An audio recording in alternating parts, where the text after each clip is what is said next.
कुर्बानी से पहले अगर कोई शख्स अपने बाल और नाखून काट ले तो उसको कफारा कैसे अदा करना होता है, एक ऐसा शरई अमल जिससे अक्सर मुसलमान आगाह नहीं। ईद उल अजहा के मौका पर इस्तिताअत रखने वाले मुसलमान अपने और अपने खूनी रिश्तेदारों के लिए भी कुर्बानी का एहतमाम करते हैं। एक बेटा या बाप जो भी कुर्बानी करने की इस्तिताअत रखता है और अपने अहले खाना के जिन दूसरे अफराद के नाम पर भी कुर्बानी करता है, उन सबको भी अहकाम कुर्बानी को मद्देनजर रखना होता है। ताहम अक्सर लोग जो कुर्बानी तो करते हैं लेकिन एक बड़ा मुस्तहब अमल भूल जाते हैं, और वो अमल ये है कि कुर्बानी देने वाला कुर्बानी से 10 दिन पहले तक अपने बाल और नाखून काटना बंद कर दे।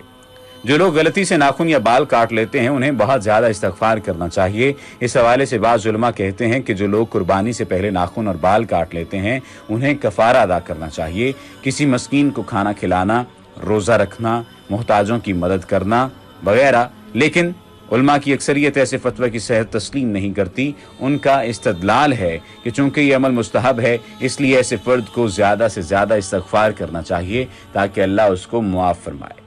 इरशाद नबी के मुताबिक जिलहज का चांद नजर आने से ईद उल अज़हा तक न बाल काटने और न ही नाखून तराशने चाहिए। लिहाजा कुर्बानी करने वाला शख्स जिलहज का चांद नजर आने से 1-2 दिन पहले गैर जरूरी बालों की सफाई कर ले, क्योंकि जिलहज के पहले अशरा में उनका काटना और तरशवाना रसूलुल्लाह सल्लल्लाहु अलैहि वसल्लम ने मना फरमाया है।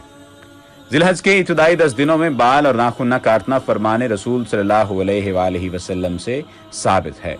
उम्मुल मोमिनीन सैयदा उम्मे सलमा रज़ी अल्लाह ताला अन्हा से रिवायत है, रसूलुल्लाह सल्लल्लाहु अलैहि वसल्लम ने फरमाया, जब माह जिलहज का चांद नजर आए और तुम में कोई कुर्बानी का इरादा करे तो वो ना अपने बाल काटे और ना ही नाखून तराशे।